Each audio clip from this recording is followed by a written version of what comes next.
പ്രളയ സാധ്യത മുന്നറിയിപ്പ് സംസ്ഥാനത്ത് വന്നിരിക്കുകയാണ്.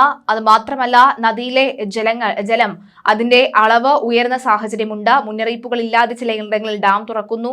അത് മാത്രമല്ല, മുന്നറിയിപ്പോടുകൂടി ഡാം തുറക്കുന്ന സാഹചര്യം. സംസ്ഥാനത്ത് പ്രളയ സാധ്യത മുന്നറിയിപ്പ് നൽകിയിരിക്കുകയാണ് കേരളം. കോട്ടയം ജില്ലയിലെ മീനച്ചൽ, കോഴിക്കോട് ജില്ലയിലെ കോരപ്പുഴ, പത്തനംതിട്ട ജില്ലയിലെ അച്ചൻകോവിൽ, മണിമല എന്നീ നദികളിൽ ഓറഞ്ചും, തിരുവനന്തപുരം ജില്ലയിലെ വാമനപുരം, കണ്ണൂർ ജില്ലയിലെ പെരുമ, മലപ്പുറം ജില്ലയിലെ ഭാരതപ്പുഴ, കാസർഗോഡ് ജില്ലയിലെ ഉപ്പള, വയനാട് ജില്ലയിലെ കബനി എന്നീ നദികളിൽ മഞ്ഞ അലേർട്ടും നൽകിയിരിക്കുകയാണ്.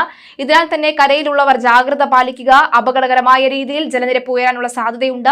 ജലനിരപ്പ് ഉയർന്ന തോടുകൾ വഴി റോഡിലേക്കൊക്കെ തന്നെ കടക്കാനുള്ള സാധ്യതയുണ്ടെന്നാണ് റിപ്പോർട്ടുകൾ സൂചിപ്പിക്കുന്നത്. അതുകൊണ്ട് തന്നെ ചെറിയ രീതിയിലുള്ള വെള്ളക്കെട്ട് രൂപപ്പെടാനുള്ള സാധ്യതയുണ്ട്. മലയോര മേഖലകളിൽ കഴിഞ്ഞ ദിവസം രാത്രി മുതൽ പെയ്ത മഴയ്ക്ക് ഒരു ശമനം ഇതുവരെയും ഉണ്ടായിട്ടില്ല. അതിശക്തമായ മഴയാണ് മണിക്കൂറുകളോളം തന്നെ പെയ്യുന്നത്. അതുകൊണ്ട് തന്നെ വിവിധ ഇടങ്ങളിൽ മലവെള്ളപ്പാച്ചിൽ ഉണ്ടാകാനുള്ള സാധ്യത ഉണ്ടെന്നാണ് മനസ്സിലാക്കുന്നത്. മലയോര മേഖലയിൽ അതിശക്തമായ മഴ ഉള്ളത് കൊണ്ട് തന്നെയാണ് ഇത്തരത്തിൽ പുഴയിലൊക്കെ തന്നെ ജലം ഉയരുന്നത്.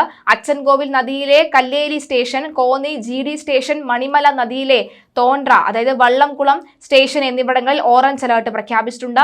കണ്ണൂർ ജില്ലയിലെ പെരുമ നദിയിലെ കൈതപ്പുറം സ്റ്റേഷൻ, കാസർഗോഡ് ജില്ലയിലെ ഉപ്പള നദിയിലെ ഉപ്പള സ്റ്റേഷൻ, കോഴിക്കോട് ജില്ലയിലെ കോരപ്പുഴ നദിയിലെ കൊളിക്കൽ സ്റ്റേഷൻ, കൊടിയങ്ങാട് സ്റ്റേഷൻ, മലപ്പുറം ജില്ലയിലെ ഭാരതപ്പുഴ നദിയിലെ തിരുവേഗപുരം സ്റ്റേഷൻ, തിരുവനന്തപുരം ജില്ലയിലെ വാമനപുരം നദിയിലെ മൈലമൂട് സ്റ്റേഷൻ, വയനാട് ജില്ലയിലെ കബനി നദിയിലെ കോളോത്തുകടവ് സ്റ്റേഷൻ, അതുപോലെ തന്നെ മുത്തങ്ങ സ്റ്റേഷൻ, പനമരം സ്റ്റേഷൻ കേന്ദ്ര ജല കമ്മീഷന്റെ CWCയുടെ യെല്ലോ അലേർട്ട് പ്രഖ്യാപിച്ചിരിക്കുകയാണ്. ഈ സാഹചര്യത്തിൽ ഈ നദികളുടെ കരയിൽ താമസിക്കുന്നവർ ജാഗ്രത പുലർത്തേണ്ടതാണ്.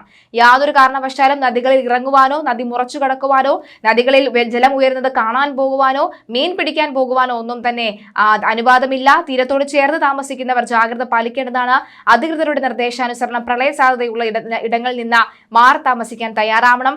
അടുത്ത 3 മണിക്കൂറിൽ കേരളത്തിലെ തിരുവനന്തപുരം, കൊല്ലം, ആലപ്പുഴ, കോട്ടയം, ഇടുക്കി, എറണാകുളം, മലപ്പുറം, കോഴിക്കോട്, കണ്ണൂർ, കാസർഗോഡ് ജില്ലയിൽ ഓറഞ്ച് അലർട്ട് പ്രഖ്യാപിച്ചിട്ടുണ്ട്. ജില്ലയിൽ ഒറ്റപ്പെട്ടയിടങ്ങളിൽ ഇടിമിന്നലോടുകൂടിയ ഇടത്തരം മഴയ്ക്കും മണിക്കൂറിൽ 50 കിലോമീറ്റർ വരെ വേഗതയിൽ ശക്തമായ കാറ്റിനും മറ്റെല്ലാ ജില്ലകളിലും ഒറ്റപ്പെട്ടയിടങ്ങളിൽ ഇടത്തരം മഴയ്ക്കും മണിക്കൂറിൽ 50 കിലോമീറ്റർ വരെ വേഗതയിൽ ശക്തമായ കാറ്റിനും സാധ്യതയുണ്ടെന്ന് കേന്ദ്ര കാലാവസ്ഥാ വകുപ്പ് അറിയിക്കുകയാണ്. ചിലയിടങ്ങളിലെ ഈ നദിയിൽ ജലം ഉയരുന്നതിന്റെ ചില ദൃശ്യങ്ങൾ ലഭിച്ചിട്ടുണ്ട്. ആ ദൃശ്യങ്ങളിലേക്ക്